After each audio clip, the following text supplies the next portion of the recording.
This time, the flames are everywhere, licking the walls, sweeping across the tin roof of my one-room hut. I bolt upright in the dark, a full-body scream ready to erupt from somewhere deep inside my lungs. My hands reach for my throat as I gasp for air. Panic courses through my body while I try to recall Dr. Pereira's bad dream exercise, the one she told me to do each time this happens. "When you wake up," she said, "sit on the edge of your bed and put your feet on the floor." I had to tell her I don't have a bed, just a thin mat. "So sit at the edge of your mat, cross-legged," she replied patiently. "Then name out loud the objects in the room." Trembling, I fold one leg under the other and try to focus on the dim outlines of my belongings scattered around me. In the corner of the room, my heavy steel cabinet. Almirah. Beside it, the cooking vessel I never use. Pot. Drenched, sweaty clothes plastered to my back. Kurta. I mutter. Then I notice the damp, heavy weight tickling my neck. Hair. I slide a cautious hand toward the little blue Nokia that Gauri ma'am gave me when I started working for her. Phone. I clutch it tight. The small screen oozes a dull green glow, which I hold up in front of me to illuminate the room. Shining the light on my cassette player, I press the eject button with a trembling finger and retrieve the tiny crystal elephant from its hiding spot. Elephant. As I say the word and cradle the figurine in my palm, I can sense the flames of my nightmare start to recede. And now, for the last, most stupidest part of Dr. Pereira's night terror exercise, I am awake.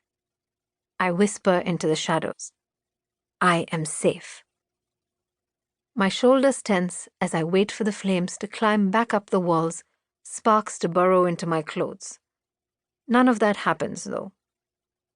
I let out a deep breath and flop back onto my mat, dank and musty from my sweat and the humid monsoon air. The nightmares started 11 years ago, after the Panwala incident, just after I lost Bablu. They used to come almost every night. They've since tapered off to a few times a week, but they're just as vivid as ever. Most nights, I try to stay awake for as long as I can, fighting the lull of the dead air and emptiness of my one-room hut, before drifting into broken sleep by 2 or 3 in the morning. Behrampada slum sprawls out over 7 acres in the middle of Bombay, or Mumbai, if that's what you want to call it, an island city flooded with too many people with too big dreams. By the time I come home in the evenings, the slum roars with noise, the hiss and flare of gas cooking cylinders being lit, tawas and karais clanging on stovetops, women shouting at their husbands, who in turn shout back. Someone's shrieking child is always chasing someone else's bleating goat. And when India wins a cricket match, firecrackers burst in the lanes like fistfuls of corn popping. By midnight, though, people retreat inside and switch off their television sets, and the pressures that build up in Behrampada's crowded huts and narrow lanes fizzle out until dawn. Except for the squeals of horny rats and the occasional bottle smashing, all goes quiet. And that's when the night terrors come for me. Letting out one of those big yawns that almost unhinges my jaw, I roll onto my side. Last night, flash rains banged down on my leaky tin roof like a herd of sharp-clawed cats. The steady sound of water dripping into a plastic bucket would drive anyone else to tears, but I was grateful to be kept awake for a little while longer.